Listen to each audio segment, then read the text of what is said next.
Olá, nós estamos ao vivo aqui no canal profissional da Rede São Paulo Saudável para o programa Roda de Conversas. Este é o nosso segundo bloco do programa que fala então sobre direitos sexuais e reprodutivos e o enfrentamento à violência contra mulheres. Este programa faz parte de uma ampla programação em homenagem às mulheres no Dia Internacional das Mulheres que ocorre nessa semana. Eu gostaria também, como nós estamos ao vivo, de convidá-lo para participar. Mande seu e-mail para o canal profissional @prefeitura.sp.gov.br ou nos telefone no 3044 2975. Gostaria de agradecer a sua participação e também dos nossos colegas que estão aqui na nossa plateia hoje. Neste segundo bloco, nós voltamos especificamente para discutir a questão da violência à mulher.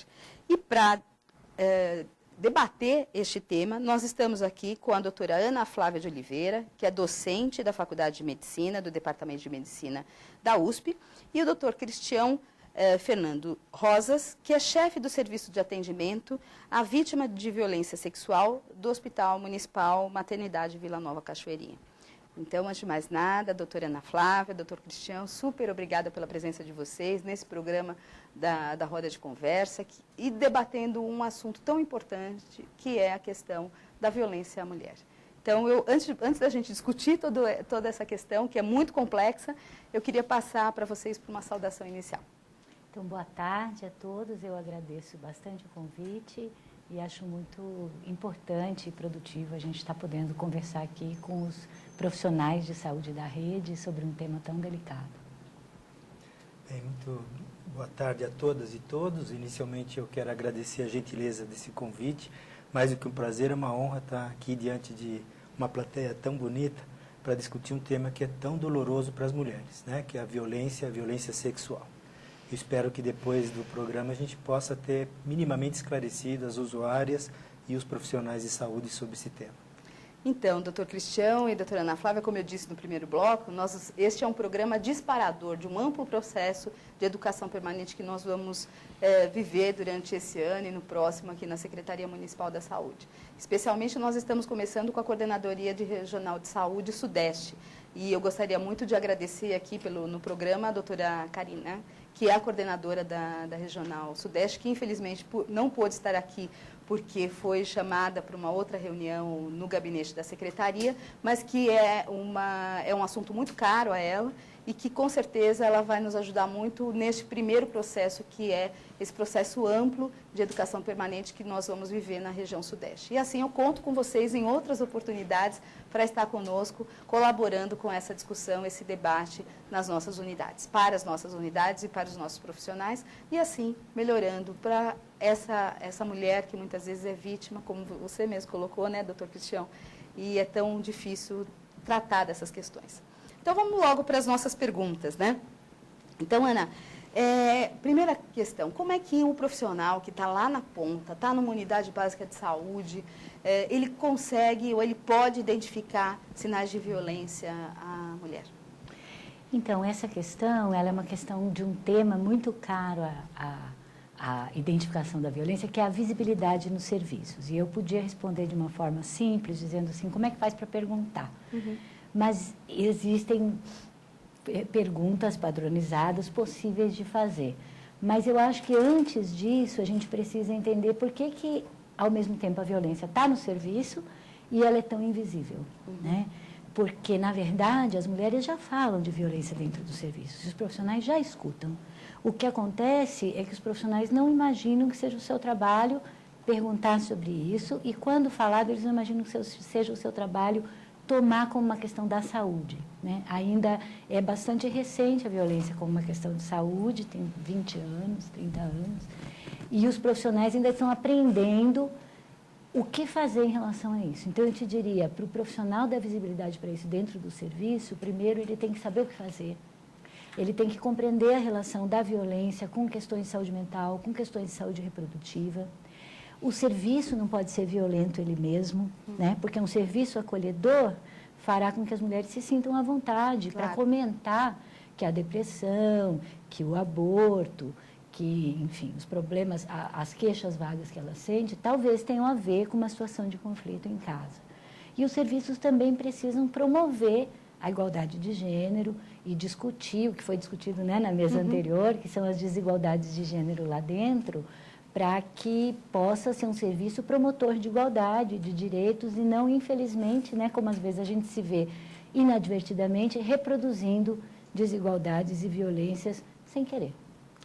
Então, doutor Cristiano, eu queria fazer uma pergunta linkada a essa questão para o profissional, que assim, a partir do momento que ele souber, né, o impacto de uma violência sexual para a mulher e para adolescente, isso pode contribuir para que ele possa enxergar, ou melhor, né, identificar e saber para onde encaminhar. Eu acho que tem também essa limitação, né? Muitas vezes a pessoa identifica e não faz o encaminhamento, muitas vezes por desconhecimento, né? Então, assim, concretamente, né, qual é o impacto dessa violência para a mulher? Acho que essa pergunta, ela é fundamental para esclarecer os profissionais de saúde do seu papel.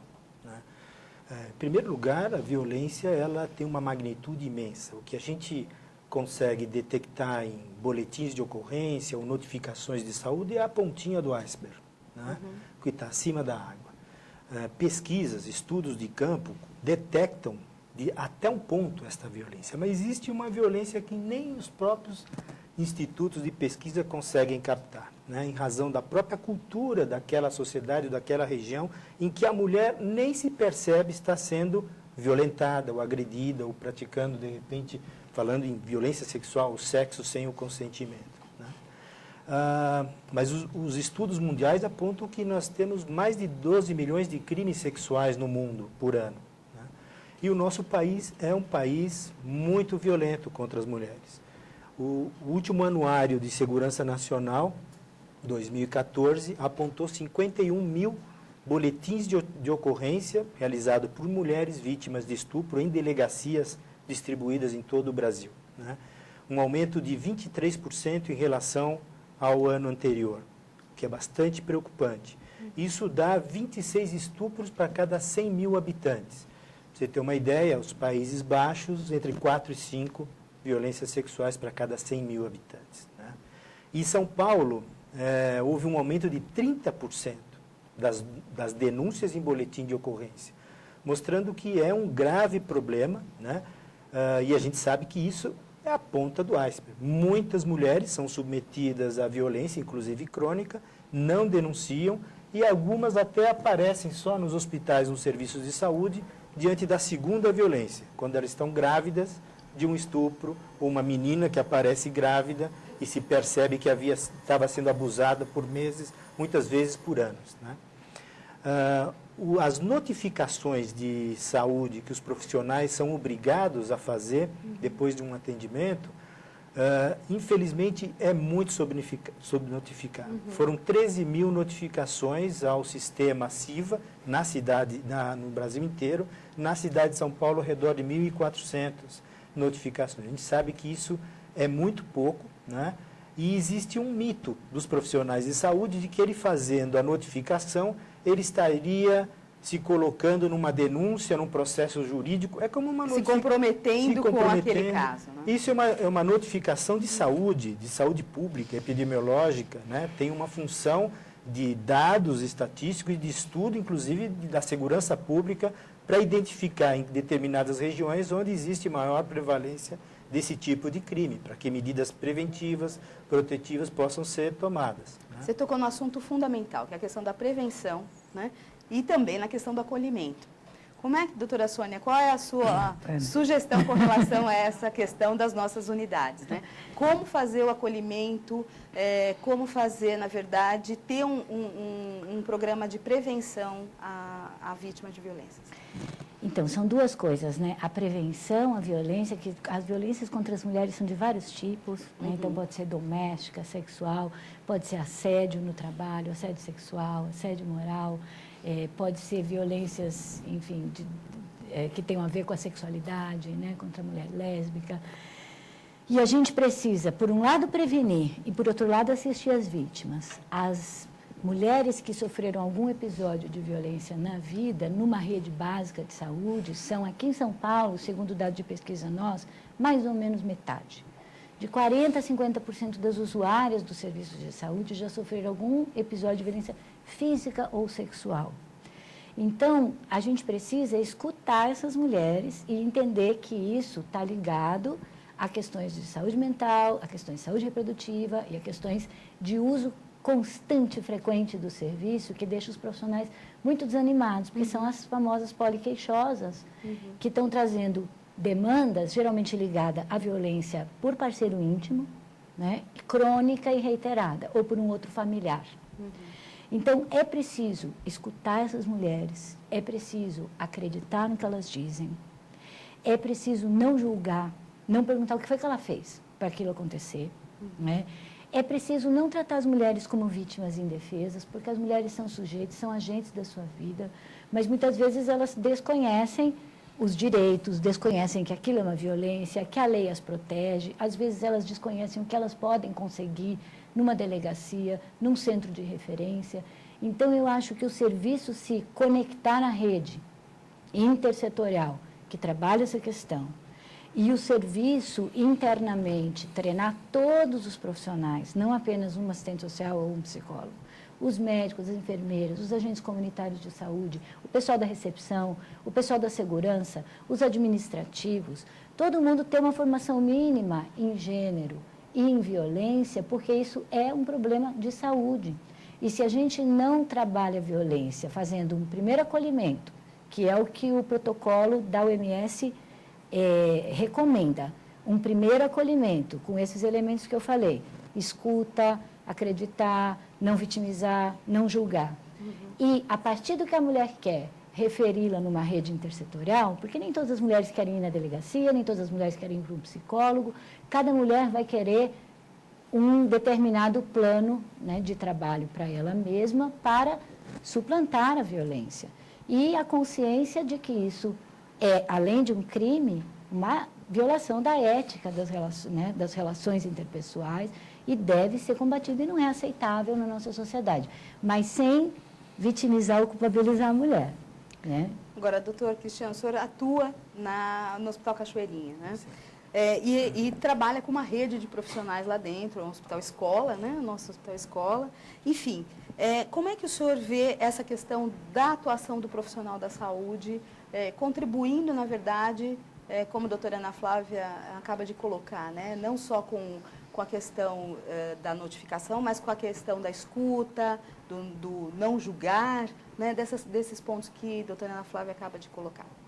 Sim, a doutora colocou exatamente o que é mais importante para o profissional de saúde, né, na situação de acolhimento. Quando ele percebe, quando ele é treinado, quando ele é sensibilizado de que a violência sexual, por exemplo, traz um impacto e consequências não só psicológicas, dramáticas, né? Há estudos apontando que meninas abusadas cronicamente na infância, 18% delas têm ideias suicidas ou tentam suicídio na idade adulta, ou o transtorno, né, do pós-traumático, que muitas dessas moças, essas meninas, muitas vezes adolescentes, têm com meses, anos, né, após uma violência com essas características. E ele tem que ter um olhar bastante profissionalizado. Primeiro, acolher, ter muita tranquilidade, sensibilidade, garantir esse sigilo, a privacidade. Ter noção, a percepção de que a violência pode trazer consequências, por exemplo, como uma doença sexualmente transmissível. 28% a 60% das mulheres vítimas de estupro adquirem uma DST com essa ocorrência. Então, existem métodos, técnicas preventivas com medicações específicas em dose única que podem proteger essas doenças sexualmente transmissíveis, né? A hepatite B, o HIV, e muitas delas perguntam, doutor, será que eu não posso pegar o HIV? E você tem que responder que sim, né? O Ministério da Saúde aponta 0,8% de chance da mulher adquirir o HIV após um estupro no Brasil. Então, também esse tipo de medicações deve ser oferecida e com consentimento informado, ela tomar sob segmento. A possibilidade de uma gestação. 5% das vítimas de estupro engravidam, daquelas que não estão tomando nenhum método, que não fazem nenhuma proteção anticoncepcional. Então, a pílula, né, do dia seguinte não gosto muito desse nome, dessa forma de falar, mas a contracepção de emergência, que é disponível em todos os hospitais, em todas as unidades de saúde, se não são, deveriam ser, né? Para estar sendo oferecida a estas moças, a estas mulheres, até o 5º dia após o estupro, claro, com uma chance de proteção menor, mas ainda protege ao redor de 30%. E tem que se saber também que esta medicação, quanto antes, quanto mais próxima da relação desprotegida for administrada, mais alta eficácia, mais proteção contra uma gravidez indesejada, né? E a gente também sabe de estudos que muitas vezes a violência doméstica e sexual acontece na família, né? Como, doutora Ana Flávia, isso, como prevenir essas questões para os meninos e para as meninas, né, na família? E como é que o profissional, a senhora também falou da questão do agente comunitário, né, que é aquele profissional que acaba acompanhando aquela família no território, né, e mesmo o papel, como eu disse também, da atenção básica, né, que é fundamental. Ela é ordenadora do cuidado, ela está no território. Outro dia, a nossa coordenadora da atenção básica, a doutora Regiane, falou, a unidade básica de saúde é aquela que está mais próxima da população, né? Acho que é isso. Como é que a gente pode identificar esses casos? Primeiro, eu quero dizer que fazem 15 anos que eu atendo numa unidade básica casos de violência. Então, eu quero dizer que isso é possível para os colegas que estão me ouvindo, porque faz muito tempo que eu faço treinamentos e eu sei da dificuldade de colocar em prática uma escuta qualificada. Depois eu queria lembrar que o maior perpetrador de violência sexual contra as mulheres são os parceiros íntimos. E quando é o parceiro íntimo que comete uma violência sexual contra a mulher, ela dificilmente vai num serviço de violência sexual, porque toda a profilaxia de DST, de gravidez indesejada, funciona muito bem e deve ser ministrada para aquelas mulheres que sofreram um episódio único de violência. Mas para quem sofre violência continuada do seu parceiro íntimo, isso é muito vergonhoso, né? E, ao mesmo tempo, é muito oculto. E são essas mulheres, numa pesquisa que nós fizemos aqui em São Paulo, 10% das mulheres disseram que sofreram algum tipo de violência sexual do seu parceiro íntimo e 6% de qualquer outro agressor. Então, é quase o dobro, né, em termos de perpetrador. Eu estou falando de mulheres adultas. Então, a violência sexual conjugal precisa ser vista, porque ela também traz gravidez indesejada, que, então, né, por estupro, tem direito ao aborto legal, ela traz DST, e ela deveria ser visibilizada pelos problemas que ela traz de saúde reprodutiva e pelos enormes problemas de saúde mental. Para isso, a gente precisa quebrar a ideia de que o marido é dono da mulher, né? Porque só vai entender que há estupro marital quando a gente entende que são dois sujeitos com igualdade de direitos. Que foi o que a gente discutiu no primeiro bloco. Exatamente, é por isso que eu estou lembrando, porque eu acho que uma coisa tem muito a ver com a outra. Né? E tem a ver com a nossa percepção de qual é o nosso papel como profissional de saúde, no sentido da promoção dos direitos e da igualdade. Porque muitas vezes a gente sente assim, não vou me posicionar, eu não vou me comprometer. Mas se a gente não se comprometer contra a violência, a gente não consegue fazer saúde direito. Né? Então, para a gente ser bom profissional de saúde, a gente precisa ter um comprometimento contra a violência, que não quer dizer para a mulher o que ela deve fazer, mas quer dizer colocar-se ativamente contra a violência e dar para ela informações do quanto essa violência, primeiro, é crime, segundo, faz mal para a saúde. A questão da prevenção, eu acho que está ligada também ao serviço implantar o PAISME, né? A Política Nacional de Atenção Integral à Saúde da Mulher, está ligado ao serviço quebrar determinados estereótipos de gênero, como, por exemplo, a ideia de que a monogamia é natural para as mulheres e a infidelidade é natural para os homens, ou a ideia de que a maternidade é um dever das mulheres e a paternidade é um luxo, né, para os homens. Então, quando um homem assume as crianças, parece que só falta a gente carregá-lo no colo, um homem que a mulher foi embora e está criando 2 ou 3 filhos. Mas as mulheres fazem isso o tempo inteiro e ninguém liga. Isso também está, de alguma forma, introjetado na gente. É cultural. É cultural. E se você não quebrar essa cultura, você não previne nem violência, né, nem se promove direitos. A questão da violência sexual contra crianças e adolescentes é uma questão importantíssima.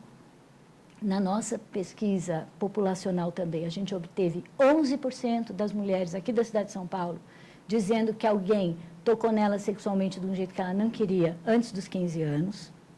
É muito comum, tem muita consequência para a saúde e é de uma invisibilidade tremenda, né? Precisa ser visibilizado e o agressor precisa ser responsabilizado, e não a criança estigmatizada ou a mãe, que muitas vezes acontece, porque às vezes a mãe também está na mesma dinâmica da violência. Então, a gente precisa trabalhar um suporte às mães quando há violência contra as crianças, física ou sexual, pior ainda. Uma última palavra sobre o agente comunitário de saúde. Eu trabalho há muito tempo na atenção primária, eu acho que os agentes comunitários de saúde são um recurso inestimável na atenção básica, mas eu não acho que eles devam ser as pessoas que apontam os casos de violência da comunidade, piorou de abuso sexual. Muitas vezes os agentes comunitários são colocados numa situação muito difícil, porque eles ficam sabendo de segredos de família, porque isso são segredos, geralmente, principalmente o abuso sexual, mas também, às vezes, a violência contra a mulher, ou contra as filhas, né? Ele fica sabendo do segredo e a família fala para ele assim, mas não conta lá no posto. Uhum.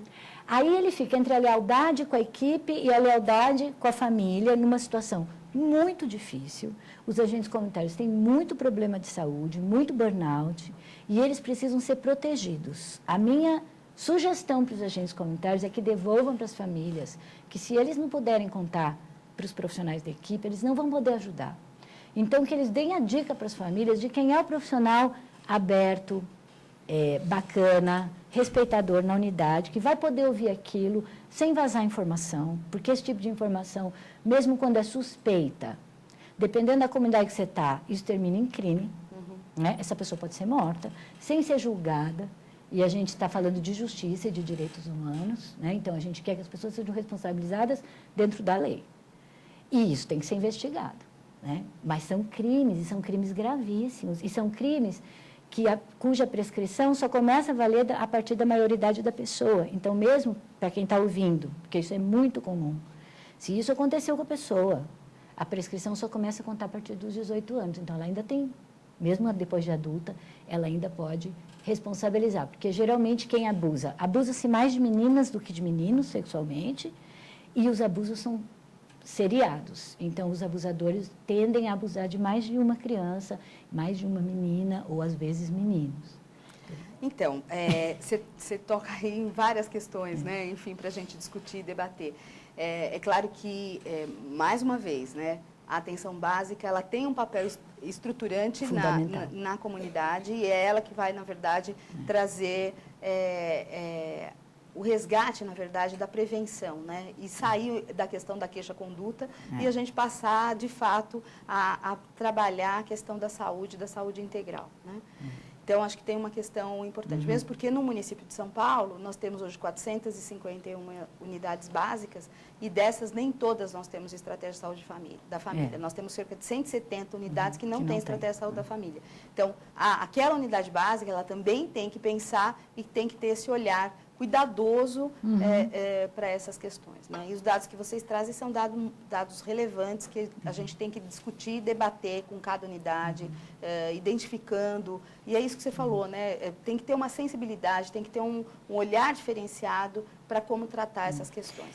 Agora, tem uma questão que eu queria levar para o doutor Cristião, que é a partir do momento que, de fato, ali você identifica que aquela jovem está grávida ou aquela mulher que não queria ter aquele filho, que ela foi vítima de violência. O que a lei preconiza nesses casos?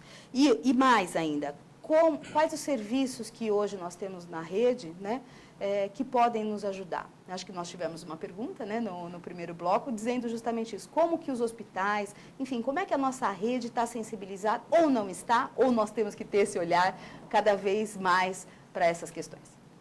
Bem, em primeiro lugar, a questão da lei, a lei nossa referente ao aborto é de 1940, o Código Penal. Então, imagina o tempo em que essa lei deveria ter sido, né, atualizada Mas não. Então, a gente tem duas circunstâncias inscritas no Código Penal. Se é para salvar a vida da mulher, né? Sequer é uma situação de risco à saúde, né? De agravo à saúde. E na gestação decorrente de estupro. E se for menor de idade ou incapaz, um responsável legal pode assinar autorizando a interrupção no caso do estupro.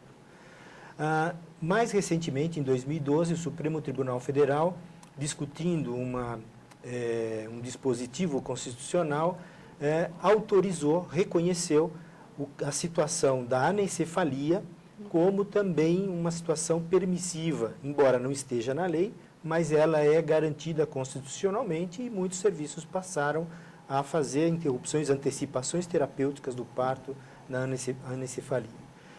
Só para terminar essa questão da lei, o Brasil está hoje inscrito entre os 25% dos países com legislação mais restritiva do mundo, né? Só para ter uma ideia, o Irã, um país teocrático, onde a religião domina a política, a anencefalia há mais de uma década já era permitido antes do nosso Supremo decidir. Então a gente precisa avançar legislativamente.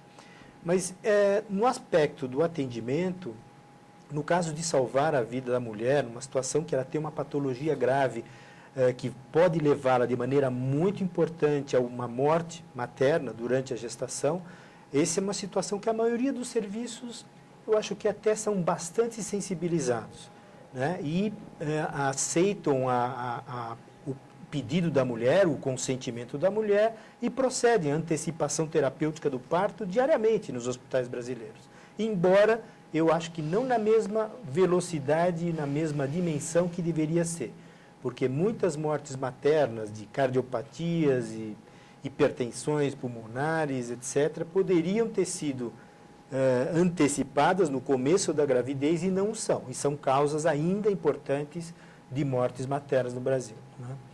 Com relação à violência sexual, é um problema, porque, lamentavelmente, entra a descrença da fala da mulher, né?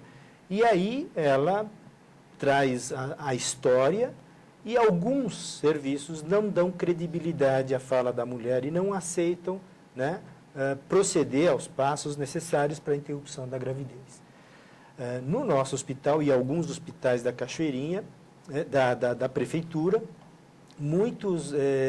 existem protocolos bem determinados em que esta moça ou esta adolescente faz um protocolo, assina um documento, um termo de declaração do estupro, passa por uma avaliação médica, psicológica, social, existe um parecer ginecológico, um exame de ultrassom que estabelece a compatibilidade entre a data alegada da violência e a idade gestacional, né?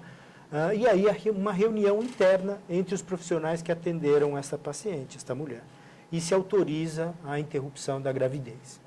É um processo simples, rápido, não tem nada a ver com a polícia, com o juiz, com o promotor, é um procedimento médico, autorizado por lei e bem determinado com os protocolos que nós temos na legislação federal, estadual e municipal, né? E dá uma garantia muito grande para as mulheres. Eu acho que acolher, dar credibilidade é função nossa. Nós, médicos, não somos delegados, não somos juízes. Não temos que colocar juízos de valor da nossa crença, do nosso amor moral, religiosa. É uma situação de um direito legal, constitucional, um direito civil daquela mulher. É ela que autonomamente deve decidir qual caminho tomar. E deve ser oferecido para ela também a possibilidade de continuar um pré-natal dentro da instituição sem o menor constrangimento. E os processos de doação deste feto, deste RN, após o nascimento, se for essa a vontade dela, não é? Quem decide é a paciente. E no caso da anencefalia, só queria terminar dizendo da minha preocupação, porque nós temos visto uma postergação, uma omissão de médicos da rede, unidades de saúde, repetindo ultrassons de forma desnecessária, né? Um ultrassom a 12 semanas, ele tem um resultado 100% positivo, ele não dá falso, né? 100% de certeza, não dá falso positivo.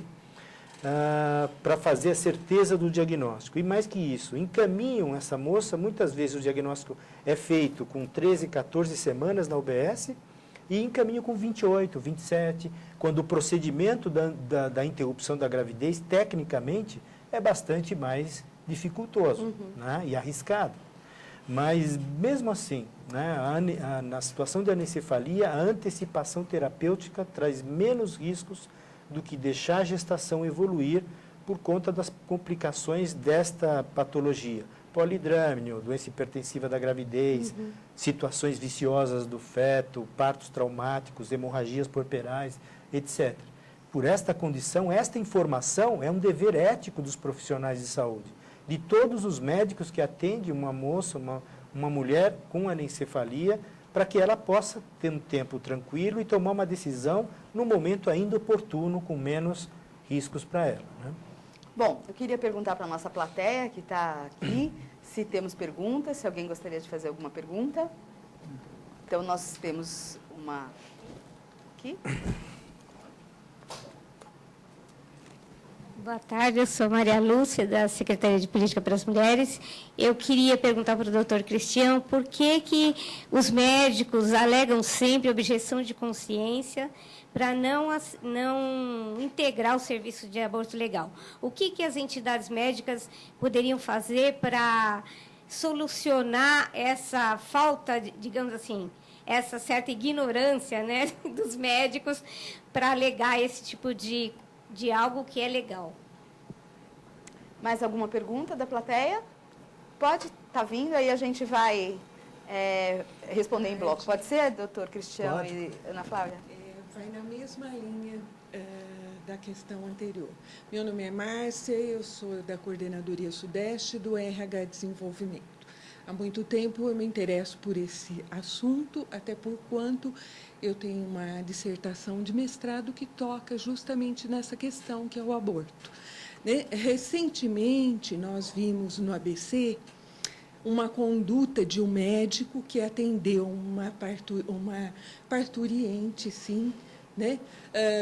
Ela tinha tomado uma medicação e ele a denunciou. E essa menina foi presa, né? Então, eu gostaria de dizer que, assim, as colegas colocaram várias questões das relações de gêneros, do direito reprodutivo. Nós avançamos até o momento, né, na assistência ao parto. Então, nós não saímos da assistência materno-infantil, mas na questão da violência, na questão atendimento à mulher, nessa situação de crise do aborto, a gente não avança. Por que será? Será o motivo, isso que eu gostaria que vocês dois respondessem, a questão da formação dos nossos profissionais ou não? Tem mais uma pergunta e depois a gente passa para o encerramento do nosso bloco.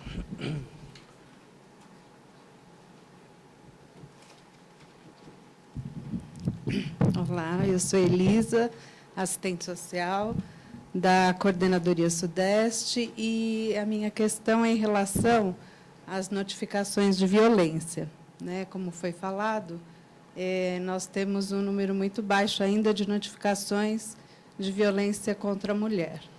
E, desde junho do ano passado, a violência sexual ela deve ser comunicada imediatamente, no prazo de 24 horas.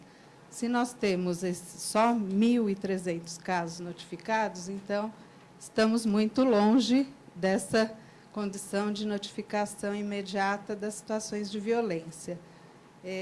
Como nós, que também, a maioria da rede, né, trabalhadoras, mulheres, podemos pensar essa questão e pensar estratégias para enfrentamento dessa situação e ter uma visibilidade da situação, né? Porque ela está, às vezes, nos meandros, mas quando o profissional, que também é mulher, ele tem que se empoderar também para dar visibilidade a essa questão. Obrigada para vocês. Vamos responder as perguntas, então. Doutor Cristiano, doutora Ana Flávia. Bem, a pergunta da Maria Lúcia sobre objeção de consciência, acho que a gente é bom definir o começo, o que é objeção, né? Objeção de consciência é a recusa de cuidado No caso da saúde, existe objeção de consciência no Exército, por exemplo, né, para não ir na guerra, etc. Objeção de consciência na saúde é a recusa de cuidado do profissional de saúde em prestar determinados cuidados, no caso da saúde sexual e reprodutiva, é onde os conflitos mais se dão, por questões íntimas, internas, de consciência, maiores, insuperáveis da sua formação moral, religiosa, filosófica, etc. Né? Eu entendo que a objeção de consciência, e aí o Código de Ética Médica, falando dos médicos, garante o direito do médico se recusar a fazer um procedimento que, embora legal, seja contrário aos ditames de sua consciência. O que não pode acontecer, e o que é que a gente acaba vendo, é confundir objeção de consciência, eu sou objetor, com omissão de socorro. Né? É o que acontece. Ele está diante de uma senhora que está pedindo socorro, como nós vimos lá na Cachoeirinha, com uma gestação com anencéfalo, do serviço privado de saúde. O seu médico disse para ela, mas eu não sou aborteiro, a senhora está pensando o quê? Saia daqui. Abriu a porta, as pacientes da sala viram, escutaram a situação. Ela acabou chegando no nosso hospital depois de 1 mês e meio de procura, internet, procura daqui, para ter garantido o seu direito. Né? A objeção de consciência não dá direito ao médico não ter que fornecer informações corretas, claras, sobre o risco de vida que ela está correndo diante do evoluir de uma gestação de anencéfalo, das possíveis complicações pelas quais ela pode passar. Isso é dever ético. E mais que isso, eu não faço, se for essa posição do colega, ele tem que pessoalmente garantir a comunicação direta com um serviço que vá acolhê-la e receber essa paciente para dar continuidade sem postergação de tempo, porque o tempo aí é fundamental nos riscos engravescentes ao procedimento. Né? Então, essa é uma questão. Eu penso que existe muita confusão. Eu tenho visto instituições administradas por parceiros da área religiosa, né, que, dentro da instituição, não permitem que os programas públicos de saúde sejam instalados. Laqueadura, o aborto legal, pílula do dia seguinte, contracepção de emergência, isso é inconstitucional. Né? Não existe objeção de consciência de instituição coletiva. Objeção de consciência é uma tomada de decisão individual. Vamos imaginar se o maqueiro que tem que levar a maca da paciente para o centro cirúrgico diz, eu sou objetor de consciência. Ele não é o profissional fim do ato. No caso do aborto, apenas o médico pode ser objetor de consciência. E o diretor do hospital tem que garantir processos, passos e aí a administração superior, os gestores de saúde, para que os hospitais disponham de colegas, de equipes que aceitem fazer o procedimento de uma maneira ética, correta, dentro da lei. Né? Então, eu também acho que exigir que ninguém seja objetor é causar uma violência. Existem colegas que realmente são objetores. Mas existe um estudo da Febrasgo, eu sou presidente da Comissão de Violência Sexual da Federação Brasileira de Ginecologia e Obstetrícia, mostrando que os ginecologistas brasileiros estão dentro dos profissionais que mais são, vamos dizer, liberais, mais progressistas em relação à temática do aborto. Né? E a cada pesquisa que se faz, um número maior de médicos tocoginecologistas se colocam numa situação de ampliar os permissivos legais. Então, e o que a gente percebe que é mais fácil ele dizer que é objetor do que ele se informar. Né? Quando ele vê que a instituição não tem garantia de cima do diretor ou do gestor local, olha, esse programa precisa ser instalado, é mais fácil ele dizer que é objetor. É preciso criar uma estratégia para identificar essas pessoas e, com o tempo, mais profissionais vão se somando ao serviço. Isso aconteceu no Jabaquara, aconteceu no Tatuapé, aconteceu no Pérola Baiton, no Hospital da Cachoeirinha, onde eu estou hoje. Né? Tem que ter um esforço público, né, de investimento na capacitação e na sensibilização. Uma palavra sobre o que você falou de sigilo daquele colega. Realmente, como disse o conselheiro do CREMESP, uma excrescência. Né? Sigilo profissional é um pilar estruturante da assistência médica. não existe assistência sem a garantia de sigilo. Todo mundo entende, né, Laura, o sigilo do advogado, né, o sigilo bancário, mas do médico não, ele não é do profissional de saúde, ele não é obrigado ao sigilo. Claro que é. Nós somos obrigados, todos nós profissionais de sigilo, a manter, né, o segredo das informações em lealdade ao paciente, porque aquilo nos foi dado para garantir o atendimento daquela mulher. Ele precisa saber que método ela usou para interromper, quantas doses ela usou, que via ela usou para interromper, né? Para fazer antibióticos, fazer a administração dos processos corretos, para salvar ou garantir a vida dessa moça.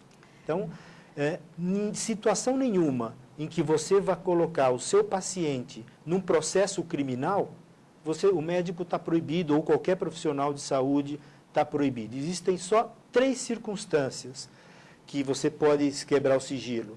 Seria a situação da autorização expressa do paciente, ela assina o consentimento, que você dê a informação, na justa causa, ou seja, num estado extremo de necessidade, em que terceiros vai sofrer uma consequência contra a sua vida ou contra a sua saúde irreversível, e com muita técnica você pode quebrar, e no caso de dever legal, que se confunde aí na Folha de São Paulo, os leitores respondendo que aquilo é quebra de sigilo. Não.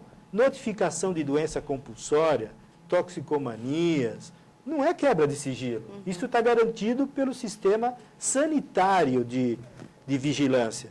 É diferente de denunciar o delegado, ao juiz ou promotor e dar informações que vão levar a sua paciente a um processo criminal, né? Bom, nós já estamos bastante com o nosso tempo estourado, mas, Ana Flávia, queria que você respondesse a pergunta da Elisa, que ela falava da questão da importância da gente ter um processo amplo de divulgação, já que os dados ainda são dados, como o doutor Cristiano apresentou, há muita subnotificação, não é? Então, eu queria falar bem rapidinho de 2 coisas. Um, da formação, que foi colocado aqui, que eu acho que é muito importante, da formação de todos os profissionais de saúde. Eu queria lembrar que a discussão de relações de gênero, a discussão de violência, a discussão da questão da promoção dos direitos e dos crimes e da posição ética dos profissionais ainda é, assim, minoritária nos cursos de medicina, de enfermagem, de psicologia, e é muito importante que a gente consiga colocar nos currículos, também há recomendações internacionais sobre isso, esse conteúdo, para que os profissionais percebam a sua responsabilidade social. Então, isso é uma questão fundamental. E também a capacitação permanente, que é o que a gente está fazendo aqui, né? Que é formar o pessoal que já está na rede. Em relação à notificação da violência, precisa que os profissionais entendam que ela é uma compilação de dados para vigilância epidemiológica, no caso das mulheres adultas, e precisa que ela esteja conectada, eu acho, numa proposta de acolhimento e atendimento, porque a notificação pela notificação, ela fica para o profissional como um procedimento burocrático. Precisa que esses dados voltem para eles, para que eles possam ver os dados e entender que dados eles estão produzindo. Porque, senão, os profissionais não notificarão. Na pesquisa que a gente fez, que a gente encontrou 45% de violência perguntando para as mulheres, a gente encontrou 3,8% registrado no prontuário. E a maioria em prontuário de saúde mental, né? Então, é importante que a gente dê sentido para a notificação compulsória.